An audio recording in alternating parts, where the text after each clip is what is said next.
मतलब कि arrange marriage करेंगे, लव मुश्किल ही है। क्योंकि वहाँ पे तो लव का तो कोई सीन ही नहीं है, वहाँ पे कोई कंसेप्ट ही नहीं है, तो हम इन चीज़ों को मतलब कि अच्छा नहीं समझते हैं। तो असल में ये एक इंटरनेट मतलब इंटरटेनमेंट की चीज़ है। कोई ऐसा मैं हूं राजा शराज S5 मीडिया की तरफ से। आज हम आए अल्लामा इकबाल पार्क में। यहाँ पे हम आज की नौजवान नस्ल के बारे में जानना चाहते हैं कि ये अपनी लाइफ को किस तरह मेंटेन कर रहे हैं। वालेकुम सलाम। क्या हाल है प्यारे भाई? अल्हम्दुलिल्लाह। आपका नाम? मोहम्मद अकरम बुगटी।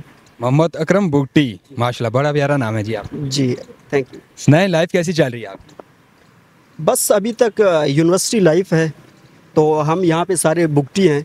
आपका मीडिया टीम आया है, तो मैं एक चीज़ ये भी ऐड करना चाहता हूँ कि हमारा बुगटी स्टूडेंट ऑर्गेनाइजेशन है यहाँ पे। आज उनका यहाँ पे एक स्टडी सर्कल था, तो हम यहाँ पे सारे बैठ के अपने डेरा बुगटी के एजुकेशन के हवाले से और अवेयरनेस के हवाले से बात कर रहे थे। तो सबसे मुझे बहुत खुशी हुई जैसे आप आए हैं, ताकि लोगों को पता चले कि आज हम इस्लामाबाद कैपिटल में बैठ के बुगटी कौम सिर्फ जंग और मतलब टेररिज्म के बारे में नहीं, बल्कि एजुकेशन के बारे में सारे इकट्ठे हो चुके हैं। बहुत बहुत अच्छी बात, माशाल्लाह बड़ी अच्छी आपने बात की है। तो आप बेसिकल मतलब इसके बाद आपका क्या रीज़न है, आप क्या करना चाहते हैं, क्या लाइफ को आगे क्या मोड़ देना चाहते हैं आप? वो आजकल जैसे कि पाकिस्तान में चल रहा है कि भाई जैसे कोई भी बंदा अपना डिग्री कर रहा है, ग्रेजुएशन कर रहा है, उसके बाद उसका फर्स्ट चॉइस होता है कम्पिटिटिव एग्ज़ाम्स CSS। तो मैं खुद पॉलिटिकल साइंस का स्टूडेंट हूँ, और मेरे वालिदैन ने और मेरी सोसाइटी ने भी यही उम्मीदें मुझ पर रखी हैं कि आप जाएं और वहाँ पे after the graduation you have to appear for the CSS first. तो मैं उसी के लिए प्रिपेयर कर रहा हूँ अपने को, और इंशाल्लाह CSS। कोई लव हुआ हो, कोई ऐसी कोई सीन? नहीं, ऐसा कुछ इसलिए नहीं हुआ कि हम कबायली लोग हैं, तो हम इन चीज़ों को मतलब कि अच्छा नहीं समझते हैं। तो असल में ये एक इंटरनेट मतलब इंटरटेनमेंट की चीज़ है, कोई ऐसा गलत चीज़ तो है नहीं। मैं खुद भी एक सेकुलर माइंडसेट मतलब रखता हूँ, तो मुझे ये कोई गलत नहीं लगता। लेकिन हम सारे यहाँ पे मतलब जो कबायली लोग हैं, तो हम इस चीज़ से थोड़ा डिस्ट्रैक्ट करते हैं। मतलब कि अरेंज मैरिज करेंगे, लव मुश्किल ही है। क्योंकि वहाँ पे तो लव का तो कोई सीन ही नहीं है, वहाँ पे कोई कंसेप्ट ही नहीं है। चलो वहाँ पे ना सही, यहाँ से कोई लव लेके उधर चले जाएं। यार मेरे ख्याल से बहुत मुश्किल होगा, क्योंकि यहाँ पे मैं जिस खातून से शादी करके उसको वहाँ ले जाऊँगा तो उसके लिए डिफ़िकल्ट होगा, क्योंकि वो हम पहाड़ी इलाके में रहते हैं।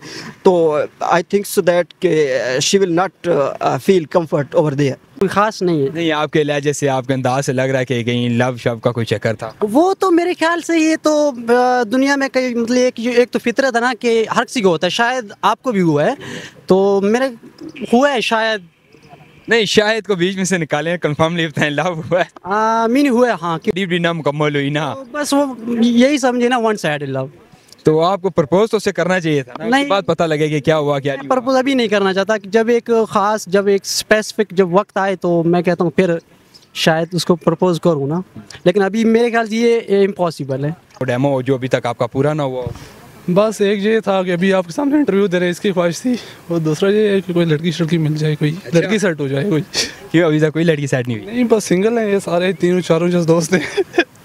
अच्छा, कभी लव शव हुआ है किसी से? बस इसीलिए ढूंढ रहे हैं, कोई लव शव नहीं हुआ है। अच्छा, अभी तक मतलब लव शुरू ही नहीं हुई, लव की लाइफ? लव शुरू नहीं है, बस होते भी है वन साइड होते हैं, आपको पता है। लड़के हैं उनके साथ यही कुछ होता है, आपको पता है। वो बात तो आपकी बिल्कुल काबिल दुरुस्त है, लेकिन ये है कि होता है ना, इंसान कहता है यार मुझे वो अच्छा लगता है। प्रपोज किया हो कभी किसी को? नहीं, इतनी क्या बताएं आपको, फिर आपको पता है जब करते हैं तो फिर रिजेक्शन आ जाती है, आपको पता है।